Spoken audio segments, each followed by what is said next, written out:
Hallelujah. Hallelujah. Praise the Lord. Praise the Lord. I'm so happy to be here with you all to preach the word of God in your midst. ನಿಮ್ಮೆಲ್ಲರ ಮಧ್ಯದಲ್ಲಿ ದೇವರ ವಾಕ್ಯನ ಹಂಚುವುದಕ್ಕೆ ನಾನು ಸಂತೋಷ ಪಡ್ತೇನೆ. I welcome you all to Satyadvani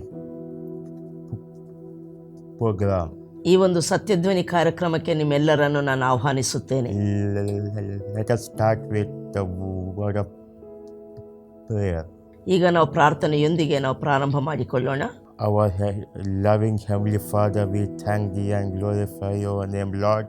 ಪರಲೋಕದಲ್ಲಿರುವಂಥ ನಮ್ಮ ತಂದೆಯೇ, ನಾವು ನಿಮಗೆ ಸ್ತೋತ್ರವನ್ನು ಸಲ್ಲಿಸ್ತೇವೆ, ನಿನ್ನ ನಾಮವನ್ನು ಮಹಿಮೆ ಪಡಿಸುತ್ತೇವೆ. As we studying Your word, Lord, ನಿಮ್ಮ ವಾಕ್ಯವನ್ನು ಈಗ ನಾವು ಧ್ಯಾನ ಮಾಡಲಿಕ್ಕೆ ಹೋಗ್ತಿರುವಾಗ lead us into all the truth, Lord. ಸ್ವಾಮಿ, ಸರ್ವ ಸತ್ಯಕ್ಕೆ ನಮ್ಮನ್ನು ನಡೆಸಬೇಕೆಂಬುದಾಗಿ ನಾನು ಪ್ರಾರ್ಥಿಸ್ತೇನೆ. Your word has a power to change the people's heart. Your word has a power to change the people's circumstances. ಸ್ವಾಮಿ, ನಿನ್ನ ವಾಕ್ಯವು ಬಲವುಳ್ಳದ್ದಾಗಿದೆ. ಅದು ಜನರ ಹೃದಯಗಳನ್ನು ಮತ್ತು ಅವರ ಪರಿಸ್ಥಿತಿಗಳನ್ನು ಬದಲಾಯಿಸುವಂಥದ್ದಾಗಿದೆ. We give you all the glory and honor unto your name, Lord. ಸ್ವಾಮಿ, ನಿನ್ನ ನಾಮಕ್ಕೆ ಎಲ್ಲ ಮಹಿಮೆಯನ್ನು ಘನತೆಯನ್ನು ಸಲ್ಲಿಸುತ್ತೇವೆ. In Jesus' name. ಯೇಸು ನಾಮದಲ್ಲಿ. Amen. Amen. Amen. Hallelujah. Hallelujah. The word of God says that ದೇವರ ವಾಕ್ಯ ಹೀಗೆ ಹೇಳ್ತೈತೆ, faith cometh by hearing and hearing the word of God. ನಂಬಿಕೆಯು ದೇವರ ವಾಕ್ಯವನ್ನು ಕೇಳುವುದರಿಂದ, ಕೇಳುತ್ತಾ ಇರುವುದರಿಂದ ಬರುತ್ತದೆ. This life of faith journey is ಈ ನಂಬಿಕೆಯ ಜೀವನದ ಪ್ರಯಾಣ most exciting journey. ಇದು ಬಹಳ ಉತ್ಸುಕತೆಯಿಂದ ತುಂಬಿರುವಂತಹ ಪ್ರಯಾಣ. We will see miracle, we will see great things from God. ನಾವು ಈ ಒಂದು ನಂಬಿಕೆಯ ಜೀವನ ಪ್ರಯಾಣದಲ್ಲಿ ದೇವರಿಂದ ಅದ್ಭುತಗಳನ್ನು, ಮಹತ್ ಕಾರ್ಯಗಳನ್ನು, ಉನ್ನತವಾದ ಕಾರ್ಯಗಳನ್ನು ನಾವು ಕಾಣುವಂಥವರಾಗಿರ್ತೇವೆ. Sometimes ಆದರೆ ಕೆಲವು ಸಮಯಗಳಲ್ಲಿ when we walk by faith, ನಾವು ನಂಬಿಕೆ ಮೂಲಕ ನಡೆಯುತ್ತಿರುವಾಗ the circumstances is like that only. ಪರಿಸ್ಥಿತಿಗಳು ಇದ್ದ ಹಾಗೆ ಇರುವಂಥದ್ದು ಕಾಣ್ತವೆ. On that time ಅಂಥ ಪರಿಸ್ಥಿತಿಗಳಲ್ಲಿ we will have so many questions. ಅಂಥ ಪರಿಸ್ಥಿತಿಯಲ್ಲಿ ತುಂಬ ಪ್ರಶ್ನೆಗಳು ನಮ್ಮಲ್ಲಿ ಉದ್ಭವ ಆಗ್ತವೆ. How God? ಹೇಗೆ ದೇವರೇ? When God? ಯಾವಾಗ ದೇವರೇ? How long should I wait, Lord? ಎಷ್ಟು ಸಮಯ ನಾನು ಕಾದುಕೊಂಡಿರಬೇಕು? These questions arises in our hearts. ಇಂಥ ಪ್ರಶ್ನೆಗಳು ನಮ್ಮ ಹೃದಯದಲ್ಲಿ ಉಂಟಾಗುತ್ತವೆ. Amen. Let us turn to same situation arises in the people of Israel and Moses. ನಾವೀಗ ಸತ್ಯವೇದವನ್ನು ತಿರುಗಿಸೋಣ. ಇಂಥ ಪ್ರಶ್ನೆಗಳೇ, ಇಂಥ ಪರಿಸ್ಥಿತಿಗಳೇ ಇಸ್ರಾಯೇಲ್ರ ಜೀವನದಲ್ಲಿ ಮತ್ತು ಮೋಶೆಯ ಜೀವನದಲ್ಲಿ ಉಂಟಾಗಿರುವಂಥದ್ದನ್ನು ನಾವು ನೋಡೋಣ. Amen. Numbers chapter 11 verse 10. ನಾವೆಲ್ಲರೂ ಸತ್ಯವೇದವನ್ನು ಅರಣ್ಯಕಾಂಡ 11ನೇ ಅಧ್ಯಾಯ 10ನೇ ವಚನಕ್ಕೆ ತಿರುಗಿಸೋಣ. 10 to 15. 10ರಿಂದ 15 ತನಕ ನಾವು ಓದಿಕೊಳ್ಳೋಣ. ಎಲ್ಲ ಕುಟುಂಬದವರು ತಮ್ಮ ತಮ್ಮ ಡೇರೆ ಬಾಗಿಲುಗಳಲ್ಲಿ ನಿಂತು ಅಳುತ್ತಿರಲಾಗಿ ಆ ಶಬ್ದವು ಮೋಶೆಗೆ ಕೇಳಿಸಿತು. ಆಗ ಯೆಹೋವನು ಬಹಳ ಕೋಪಗೊಂಡನು, ಮೋಶೆಗೆ ಬೇಸರವಾಯಿತು. ಆಗ ಮೋಶೆ ಯೆಹೋವನಿಗೆ, ಈ ಜನರನ್ನು ನಡೆಸಿಕೊಂಡು ಹೋಗುವ ಭಾರವನ್ನು ನನ್ನ ಮೇಲೆ ಹೊರಿಸಿ ನೀನು ಯಾಕೆ ನಿನ್ನ ದಾಸನಿಗೆ ಅಪಕಾರ ಮಾಡುತ್ತೀಯೇ? ನಿನ್ನ ದಯೆಗೆ ನಾನು ಯಾಕೆ ಅಪಾತ್ರನಾದೆ? ನೀನು ನನಗೆ ಕೂಸನ್ನು ಎತ್ತಿಕೊಂಡು ಹೋಗುವಂತೆ ಈ ಜನರನ್ನು ಉಡುಪಿನಲ್ಲಿಟ್ಟುಕೊಂಡು ನಾನು ಅವರ ಪಿತೃಗಳಿಗೆ ಪ್ರಮಾಣ ಮಾಡಿಕೊಟ್ಟ ದೇಶಕ್ಕೆ ಒಯ್ಯಿ ಎಂದು ಹೇಳುತ್ತೀಯಲ್ಲ. ನಾನು ಇವರಿಗೆ ಹೆತ್ತ ತಾಯಿಯೋ? ಇವರು ನನ್ನ ಬಳಿಗೆ ಅಳುತ್ತಾ ಬಂದು ಮಾಂಸವನ್ನು ನಮಗೆ ತಿನ್ನಲಿಕ್ಕೆ ಕೊಡು ಎಂದು ಕೇಳಿಕೊಳ್ಳುತ್ತಾರಲ್ಲ. ಇಷ್ಟು ಜನಕ್ಕೆ ಬೇಕಾದ ಮಾಂಸವು ನನಗೆ ಎಲ್ಲಿಂದ ದೊರಕಿತು? ಇಷ್ಟು ಜನರ ಭಾರವನ್ನು ನಾನೊಬ್ಬನೇ ಹೊರುವುದು ಅಸಾಧ್ಯ. ಅದು ನನ್ನ ಶಕ್ತಿಗೆ ಮೀರಿದ ಕೆಲಸ. ನೀನು ಹೀಗೆ ಮಾಡುವುದಕ್ಕಿಂತಲೂ ನನ್ನನ್ನು ಈಗಲೇ ಕೊಂದು ಹಾಕಿ ಬಿಟ್ಟರೆ ಉಪಕಾರ, ನನಗಾಗುವ ದುರವಸ್ಥೆಯನ್ನು ನಾನು ನೋಡಲಾರೆನು ಅಂದೆನು. Amen. Have we say that ಇಲ್ಲಿ ನಾವು ನೋಡ್ತಿದ್ದೇವೆ, one day the people of Israelites came in front of the house of Moses ಒಂದು ದಿನ ಅವರೆಲ್ಲರೂ ಮೋಶೆಯ ಗುಡಾರದ ಬಳಿಗೆ ಬರ್ತಾರೆ. and cried to Moses, ಅವರು ಮೋಶೆ ಎದುರಲ್ಲಿ ಅವರು ಅಳಲಿಕ್ಕೆ ಪ್ರಾರಂಭಿಸ್ತಾರೆ. and they cried, and the anger of God kindled greatly on them. ಆಗ ಯೆಹೋವನು ಬಹಳ ಅವರ ಮೇಲೆ ಕೋಪಗೊಂಡನು ಎಂಬುದಾಗಿ ದೇವರ ವಾಕ್ಯ ನೋಡ್ತೇವೆ. Did God tell, don't cry, people, my people of Israel, my covenant people, I'll give you everything. I heard your cry. ದೇವರು ಹೀಗೆ ಹೇಳಿದ್ನ, ನಿಮ್ಮ ಕೂಗನ್ನು ನಾನು ಕೇಳಿದ್ದೇನೆ, ನಿಮ್ಮ ಬಾಧೆಯನ್ನು ನೋಡಿದ್ದೇನೆ, ನಿಮಗೆ ಬೇಕಾದದ್ದೆಲ್ಲ ಕೊಡ್ತೇನೆ, ನೀವು ಅಳಬೇಡ್ರಿ ಎಂಬುದಾಗಿ ಹೇಳಿದನ. God told, don't cry. ದೇವರು ಹೇಳ್ತಾನೆ ಅಳಬೇಡಿರಿ. And Moses also very displeased. ಇಲ್ಲಿ ಮೋಶೆ ಸಹ ಜನರ ವಿಷಯದಲ್ಲಿ ಬೇಸರಗೊಂಡನು. Amen.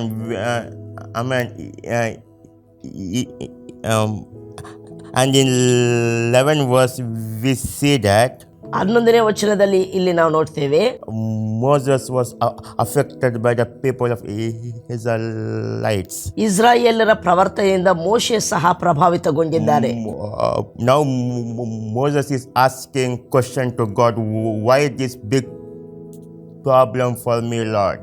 ಮೋಶೆ ಸಹ ಈಗ ದೇವರಿಗೆ ಕೇಳ್ತಾ ಇದ್ದಾರೆ, ಸ್ವಾಮಿ ಇಂಥ ದೊಡ್ಡ ಭಾರವನ್ನು ಸಮಸ್ಯೆಯನ್ನು ಯಾಕೆ ನನಗೆ ಕೊಟ್ಟಿದ್ದಿ This ಎಂಬುದಾಗಿ. much affliction, why for me, Lord? ಸ್ವಾಮಿ ಇಂಥ ಒಂದು ಸಮಸ್ಯೆ ಯಾಕೆ ನನಗೆ ದೇವರೇ ಎಂಬುದಾಗಿ. Have I conceived them?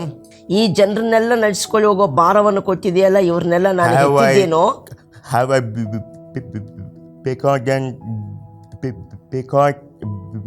begotten them like a nursing mother? ಸ್ವಾಮಿ ನನಗೆ ಇವರಿಗೆ ಹೆತ್ತ ತಾಯಿಯೋ ಇವರನ್ನು ಸಾಕುವುದಕ್ಕೆ. These people are asking flesh, Lord. ಸ್ವಾಮಿ ಈ ಜನರು ತಿನ್ಲಿಕ್ಕೆ ಮಾಂಸವನ್ನು ಕೊಡು ಎಂಬುದಾಗಿ ಕೇಳುತ್ತಿದ್ದಾರೆ. I should bring this much of flesh to this much of people, Lord. ಇಷ್ಟು ಜನರಿಗೆ ಬೇಕಾದ ಮಾಂಸವನ್ನು ನಾನು ಎಲ್ಲಿ ಇವರಿಗೆ ತಂದು ಕೊಡಲಿ? Oh, this problem is very heavy from me, Lord. ಈ ಒಂದು ಸಮಸ್ಯೆ ನನಗೆ ಮೀರಿ ಹೋಗಿರುವಂತದ್ದಾಗಿದೆ. You do one thing, Lord. ಸ್ವಾಮಿ ನೀನೊಂದು ಕೆಲಸ ಮಾಡಿಬಿಡು, Take me, kill me. ನನ್ನನ್ನು ಕೊಂದು ಹಾಕಿ ಬಿಟ್ಟರೆ ಒಳ್ಳೆಯದು. Amen. God don't kill you. ದೇವರು ನಿನ್ನನ್ನು ಸಾಯಿಸುವುದಿಲ್ಲ, God will keep you. ದೇವರು ನಿನ್ನನ್ನು ಯಾವಾಗಲೂ ಕಾಪಾಡುತ್ತಾನೆ. When problem arises, we say to God, take, Lord, because my problem is heavy. ನಾವು ಸಮಸ್ಯೆಗಳು ಬಂದಾಗೆಲ್ಲ ನಾವು ಈ ರೀತಿ ಮಾತುಗಳನ್ನು ಆಡ್ತೇವೆ, ಸ್ವಾಮಿ ನನ್ನನ್ನು ಕೊಂದು ಬಿಡು, ನನ್ನನ್ನು ತೆಗೆದುಕೋ, ನನಗೆ ತುಂಬ ಕಷ್ಟವಾಗ್ತೈತೆ ಎಂಬುದಾಗಿ. God never take you, God never kill you, God will keep you in the present situation. ಆದರೆ ಒಂದು ಸಂಗತಿ ಏನೆಂದರೆ ದೇವರು ನಿಮ್ಮನ್ನು ಕೊಲ್ಲುವುದಿಲ್ಲ, ನಿಮ್ಮನ್ನು ತೆಗೆದುಕೊಂಡು ಹೋಗುವುದಿಲ್ಲ, ಬದಲಾಗಿ ನಿಮಗಿರುವಂಥ ಪರಿಸ್ಥಿತಿಯಲ್ಲಿ ನಿಮ್ಮನ್ನು ಕಾಪಾಡುವಂಥ ಆತನಾಗಿರ್ತಾನೆ. In the John chapter, the word of God says that ಯೋಹಾನನ ಸುವಾರ್ತೆಯಲ್ಲಿ ದೇವರ ವಾಕ್ಯ ಹೀಗೆ ಹೇಳ್ತೈತೆ, keep them in your name, keep them in the from the spiritual danger, from the physical danger in thy name. ಯೋಹಾನ್ ಸುವಾರ್ತೆ 17ನೇ ಅಧ್ಯಾಯದಲ್ಲಿ ಹೀಗೆ ದೇವರ ವಾಕ್ಯ ಹೇಳ್ತಿ, ಇವರನ್ನು ನಿನ್ನ ನಾಮದಲ್ಲಿ ಕಾಪಾಡು, ಎಲ್ಲ ಆತ್ಮಿಕ ಅಪಾಯಗಳಿಂದ ಭೌತಿಕ ಅಪಾಯಗಳಿಂದ ಇವರನ್ನು ತಪ್ಪಿಸು ಎಂಬುದಾಗಿ ಅಲ್ಲಿ ಬರೆಯಲ್ಪಟ್ಟಿದೆ.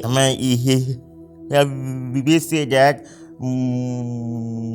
Moses was under pressure. That's why Moses is telling to God, take me, kill me. ಇಲ್ಲಿ ಮೋಶೆ ಬಹಳ ಒತ್ತಡಕ್ಕೆ ಗುರಿಯಾಗಿದ್ದಾನೆ. ಆದ್ದರಿಂದ ದೇವರನ್ನು ಹೀಗೆ ಕೇಳ್ತಾನೆ, ನನ್ನನ್ನು ಕೊಂದು ಬಿಟ್ಟರೆ ಉಪಕಾರ ಎಂಬುದಾಗಿ. People unbelief, even though Moses is in unbelief. ಇಲ್ಲಿ ಇಸ್ರಾಯೇಲರು ದೇವರನ್ನು ನಂಬದವರಾಗಿದ್ದಾರೆ. ಈವನ್ ಮೋಶೆ ಸಹ ಅಪನಂಬಿಕೆಯಲ್ಲಿದ್ದಾನೆ. God show mercy to Moses in the midst of unbelief. ಅವರು ಅಪನಂಬಿಕೆ ಉಳ್ಳವರಾಗಿದ್ದರೂ ಆ ಪರಿಸ್ಥಿತಿಯಲ್ಲಿ ಸಹ ದೇವರು ಮೋಶೆ ಮೇಲೆ ದಯೆಯನ್ನು ತೋರಿಸ್ತಿದ್ದಾರೆ. God anointed 70 elders to take several responsibilities. ಅಲ್ಲಿ ಮೋಶೆಗೆ ಸಹಾಯಕರನ್ನು 70 ಜನ ಹಿರಿಯರನ್ನು ನೇಮಕ ಮಾಡಿ ಮೋಶೆಗೆ ಸಹಾಯ ಮಾಡುವುದಕ್ಕೆ ದೇವರು ಕೊಡ್ತಾ ಇದ್ದಾನೆ. And in 18 verse we see that 18ನೇ ವಚನ, ಅದೇ ಅಧ್ಯಾಯ 18ನೇ ವಚನದಲ್ಲಿ ನಾವು ನೋಡ್ತೇವೆ, ಅದಲ್ಲದೆ ಇಸ್ರಾಯೇಲರಿಗೆ ಹೀಗೆ ಹೇಳು, ನಾಳೆಗೆ ನಿಮ್ಮನ್ನು ಶುದ್ಧಪಡಿಸಿಕೊಳ್ಳಿರಿ, ನಾಳೆ ನಿಮಗೆ ಮಾಂಸಾಹಾರವು ದೊರೆಯುವುದು. ನೀವು ಯೆಹೋವನಿಗೆ ಕೇಳಿಸುವಂತೆ ನಮಗೆ ಮಾಂಸವನ್ನು ಕೊಡುವವರೇ ಇಲ್ಲ, ಐಗುಪ್ತ ದೇಶದಲ್ಲಿ ಎಷ್ಟೋ ಸುಖವಾಗಿದ್ದೇವಲ್ಲ ಎಂದು ಅಳುತ್ತಾ ಹೇಳಿದ್ದರಿಂದ ಯೆಹೋವನೇ ನಿಮಗೆ ಮಾಂಸವನ್ನು ತಿನ್ನಲಿಕ್ಕೆ ಕೊಡುವನು. ನಿಮ್ಮ ಮಧ್ಯದಲ್ಲಿರುವ ಯೆಹೋವನನ್ನು ನೀವು ಉಲ್ಲಂಘಿಸಿ, ಅಯ್ಯೋ ನಾವು ಐಗುಪ್ತ ದೇಶವನ್ನು ಬಿಟ್ಟು ಬಂದದ್ದು ಮೋಸವಾಯಿತೆಂದು ಆತನ ಮುಂದೆ ಅತ್ತದರಿಂದ ನೀವು 1 ದಿನವಲ್ಲ, 2 ದಿನವಲ್ಲ, 5 ದಿನವಲ್ಲ, 10 ದಿನವಲ್ಲ, 20 ದಿನವಲ್ಲ, ಪೂರಾ 1 ತಿಂಗಳು ಮಾಂಸವನ್ನು ಊಟ ಮಾಡುವಿರಿ. ಅದು ಓಕರಿಕೆಯಾಗಿ ನಿಮ್ಮ ಮೂಗಿನಲ್ಲಿ ಹೊರಟು ನಿಮಗೆ ಅಸಹ್ಯವಾಗುವ ತನಕ ಅದನ್ನು ಊಟ ಮಾಡುವಿರಿ ಅಂದನು. Amen.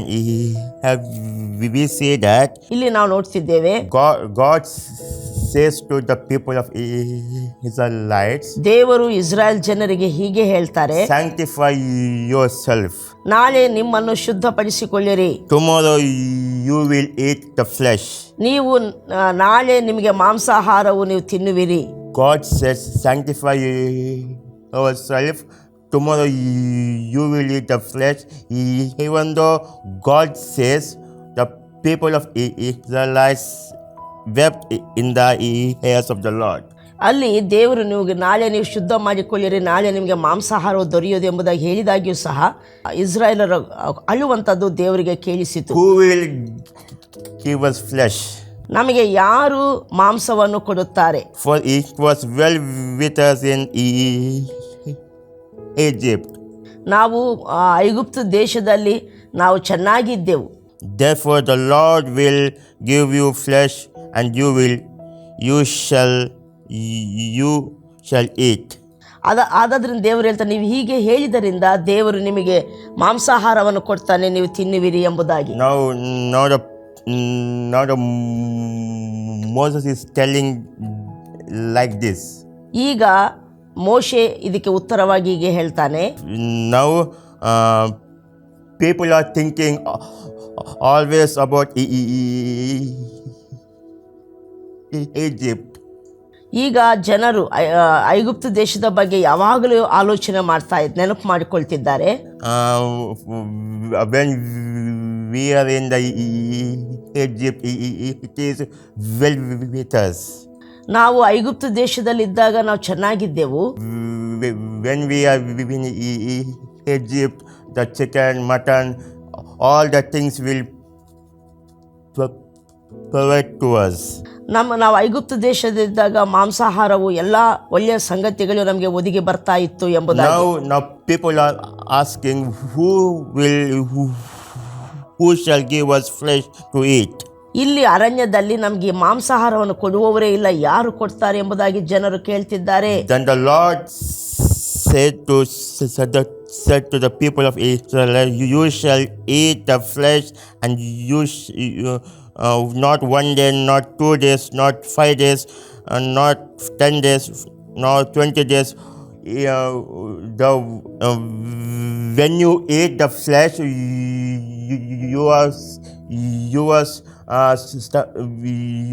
you will satisfy. It will come out of your nostrils. ಅದಕ್ಕೆ ದೇವರು ಹೇಳ್ತಾನೆ, ನಿಮಗೆ ನಾನು ಮಾಂಸಾಹಾರವನ್ನು ಕೊಡ್ತೇನೆ, ಆದದ್ರಿಂದ ನೀವು 1 ದಿನವಲ್ಲ, 2 ದಿನವಲ್ಲ, 5 ದಿನವಲ್ಲ, 10 ದಿನವಲ್ಲ, 20 ದಿನವಲ್ಲ, ಪೂರಾ 1 ತಿಂಗಳ ಮಾಂಸವನ್ನು ಊಟ ಮಾಡುವಿರಿ. ಅದು ಓಕರಿಕೆಯಾಗಿ ನಿಮ್ಮ ಮೂಗಿನಲ್ಲಿ ಹೊರಟು ಬರುವ ತನಕ ಅದನ್ನು ನೀವು ಊಟ ಮಾಡುವಿರಿ ಎಂಬುದಾಗಿ ಹೇಳಿದನು. And even though Moses is not satisfied,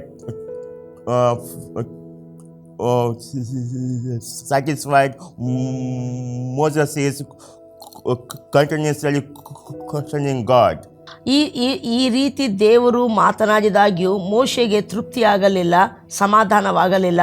ಆತನು ತಿರುಗಿ ದೇವರನ್ನು ಪ್ರಶ್ನೆ ಮಾಡಲಿಕ್ಕೆ ಪ್ರಾರಂಭಿಸುತ್ತಾನೆ. From where God you will bring for 600,000 footmen flesh, Lord? ಸ್ವಾಮಿ, ನನ್ನ ಸಂಗಡ ಇರುವಂಥ ಜನರು 6,00,000 ಕಾಲಾಳುಗಳು, ಇಷ್ಟು ಜನಕ್ಕೆ ನೀವು ಎಲ್ಲಿಂದ ಮಾಂಸವನ್ನು ಕೊಡುತ್ತೀರಿ ಎಂಬುದಾಗಿ ಪ್ರಶ್ನೆ ಕೇಳ್ತಿದ್ದಾನೆ. You bring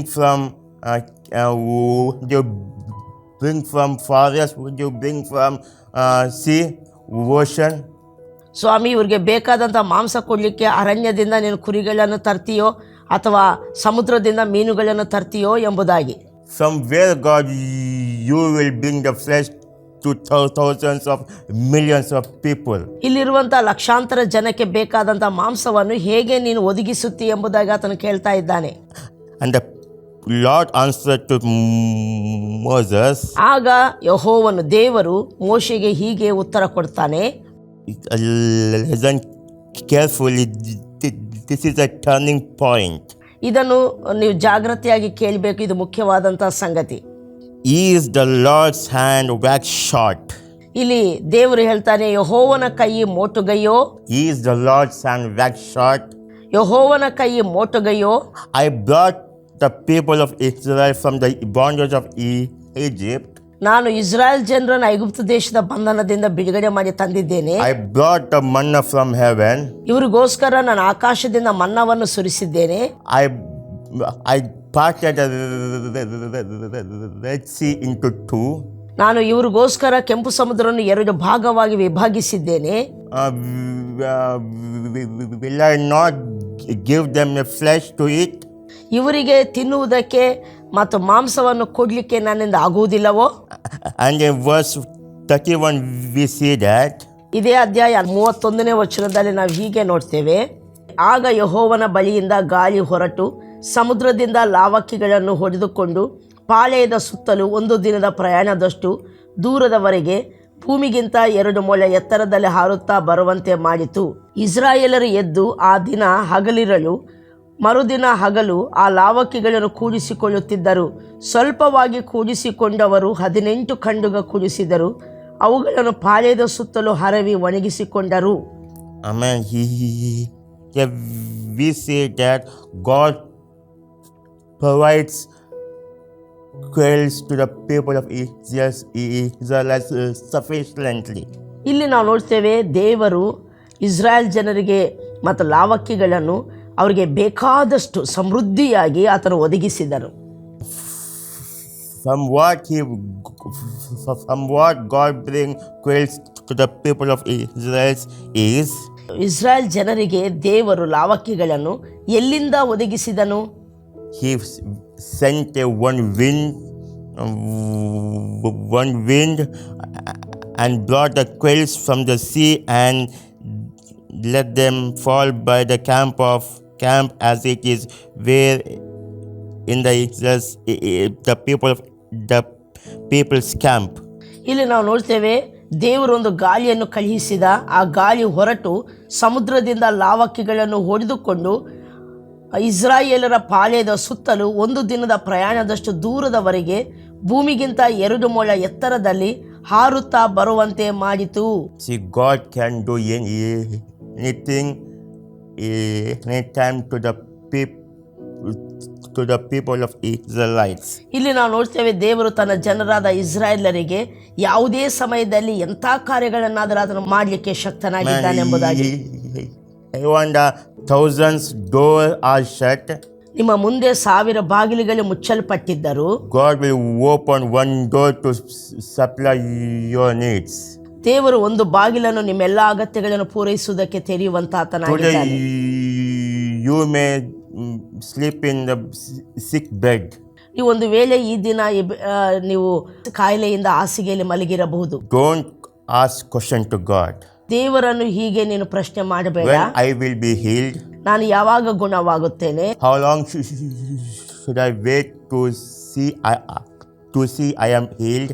ನಾನು ಎಷ್ಟು ಸಮಯ ಹೀಗೆ ಹಾಸಿಗೆ ಮೇಲೆ ಮಲಗಿಕೊಂಡಿರಬೇಕು, ಕಾಯಿಲೆಯಲ್ಲಿ ಇರಬೇಕು? Don't ask question to God. ಹೀಗೆ ದೇವರನ್ನು ನೀವು ಪ್ರಶ್ನಿಸಬಾರದು. If God will send a healing wind to you. ದೇವರು ನಿನಗೆ ಮತ್ತು ಸ್ವಸ್ಥತೆಯ ಗಾಳಿಯನ್ನು ಬೀಸಿ ನಿನ್ನನ್ನು ಗುಣಪಡಿಸುವಾತನಾಗಿದ್ದಾನೆ. Even you are walking to the very toughest situation, ನೀವು ಒಂದು ವೇಳೆ ಬಹಳ ಕಠಿಣವಾದ ಪರಿಸ್ಥಿತಿಯಲ್ಲಿ ನೀವು ನಡೀತಾ ಇರಬಹುದು, like financial crisis. ಅದು ಆರ್ಥಿಕ ಸಮಸ್ಯೆ ಆಗಿರಬಹುದು. God will send a wind of financial increasement to you. ನಿಮ್ಮ ಜೀವಿತದಲ್ಲಿ ಆರ್ಥಿಕವಾದ ಆಶೀರ್ವಾದವನ್ನು, ಅಭಿವೃದ್ಧಿಯ ಗಾಳಿಯನ್ನು ನಿಮ್ಮ ಜೀವನದಲ್ಲಿ ಬೀಸುವಾತನಾಗಿದ್ದಾನೆ. When Jesus is in this world, ಯೇಸು ಸ್ವಾಮಿ ಈ ಲೋಕದಲ್ಲಿ ಇದ್ದಾಗ he fed the 5,000 peoples. ಆತನು 5,000 ಜನಕ್ಕೆ ಊಟವನ್ನು ಬಡಿಸಿದ. All disciples were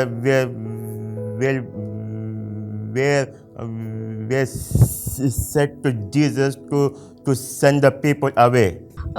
ಅಲ್ಲಿ ಆತನ ಶಿಷ್ಯರು, ಯೇಸು ಸ್ವಾಮಿ ಶಿಷ್ಯರು 5,000 ಜನರನ್ನು ಅವರ ಮನೆಗಳಿಗೆ ಕಳಿಸಿ ಅವರ ಊಟವನ್ನು ತಗೊಳ್ಳಿಕ್ಕೆ ಎಂಬುದಾಗಿ ಹೇಳ್ತಾರೆ. Philip says that to God we should give the people 200 days salary. ಅಲ್ಲಿ ಫಿಲಿಪ್ಪನು ಹೇಳ್ತಾನೆ, ಇಷ್ಟು ಜನಕ್ಕೆ ನಾವು ಊಟ ಕೊಡಬೇಕಂದ್ರೆ 200 ದಿನದ ಸಂಬಳವನ್ನು ಸೇರಿಸಿ ಕೊಟ್ಟರೂ ಸಾಕಾಗುವುದಿಲ್ಲ ಎಂಬುದಾಗಿ. That will not provide them a food. ಅಷ್ಟು ಕೊಟ್ಟರೂ ಸಹ ಅವರಿಗೆ ನಾವು ಊಟವನ್ನು ಕೊಂಡುಕೊಳ್ಳಿಕ್ಕೆ ಸಾಧ್ಯವಿಲ್ಲ ಎಂಬುದಾಗಿ. At last those people find that Jesus will solve that problem. ಕಡೆಗೆ ಅಲ್ಲಿರುವ ಶಿಷ್ಯರು ಕಂಡುಕೊಳ್ತಾರೆ, ಯೇಸು ಸ್ವಾಮಿ ಆ ಸಮಸ್ಯೆಯನ್ನು ಪರಿಹಾರ ಮಾಡ್ತಾನೆ. Instead of doubting, ಅಲ್ಲಿ ಅನುಮಾನ ಅಥವಾ ಅಪನಂಬಿಕೆ ಪಡುವ ಬದಲಾಗಿ ask God. ದೇವರನ್ನು ಕೇಳಬೇಕು. Instead of overthinking, ನಿಮ್ಮ ಪರಿಸ್ಥಿತಿಯ ಬಗ್ಗೆ ಅತಿಯಾಗಿ ಆಲೋಚನೆ ಮಾಡುವುದಕ್ಕಿಂತ ದೇವರನ್ನು ಪ್ರಾರ್ಥಿಸಬೇಕು. Instead of following our knowledge, ನಮ್ಮ ಸ್ವಜ್ಞಾನವನ್ನು ಮತ್ತು ಅನುಸರಿಸುವುದಕ್ಕಿಂತ ಬದಲಾಗಿ ask God. ದೇವರನ್ನು ಪ್ರಾರ್ಥಿಸಬೇಕು. Don't doubt God. ದೇವರನ್ನು ಅನುಮಾನಿಸಬಾರದು. Only we should ask God. ದೇವರನ್ನು ಪ್ರಾರ್ಥಿಸುವವರು ಮಾತ್ರ ನಾವಾಗಿರಬೇಕು. God bless this message. ಈ ಸಂದೇಶವನ್ನು ದೇವರು ಆಶೀರ್ವದಿಸಲಿ. Let us pray. ನಾವು ಪ್ರಾರ್ಥನೆ ಮಾಡೋಣ. Our dear Heavenly Father, we thank thee and glorify your name, Lord. ಸ್ವಾಮಿ, ಪರಲೋಕದಲ್ಲಿರುವ ನಮ್ಮ ತಂದೆಯೇ, ನಾವು ನಿನ್ನ ನಾಮವನ್ನು ಸ್ತುತಿಸ್ತೇವೆ, ಘನಪಡಿಸ್ತೇವೆ. We learn the lesson from the people of Israelites. ಇಸ್ರಾಯೇಲರ ಜೀವಿತದಿಂದ ನಾವು ಇದನ್ನ ಪಾಠವನ್ನು ಕಲಿತಿದ್ದೇವೆ. To don't doubt God. ದೇವರನ್ನು ನಾವು ಅನುಮಾನ ಸಂಶಯ ಪಡಬಾರದೆಂಬುದಾಗಿ. So many times we doubt God. ನಾವು ಅನೇಕ ಸಾರಿ ಸಂಶಯ ಪಡುವವರಾಗಿರುತ್ತೇವೆ ದೇವರ ವಿಷಯದಲ್ಲಿ. We never doubt God. We don't doubt God. We should ask God only. ಸ್ವಾಮಿ, ನಾವು ಇದನ್ನು ಕಲ್ತಿದ್ದೇವೆ, ನಾವು ದೇವರನ್ನು ಸಂಶಯಿಸಬಾರದು, ಪ್ರಾರ್ಥಿಸಬೇಕು ಎಂಬುದಾಗಿ. Help us to remind this message day after day, Lord. ಪ್ರತಿದಿನ ಸ್ವಾಮಿ ಈ ಸಂದೇಶವನ್ನು ನಮ್ಮ ಜ್ಞಾಪಕಕ್ಕೆ ತರಬೇಕೆಂಬುದಾಗಿ. We give you all the glory and honor. ಎಲ್ಲ ಮಹಿಮೆಯನ್ನು ಘನತೆಯನ್ನು ನಿಮಗೆ ಸಲ್ಲಿಸ್ತೇವೆ. In Jesus' name. ಯೇಸು ನಾಮದಲ್ಲಿ ತಂದೆಯೇ. Amen. ಆಮೆನ್. Amen. Amen.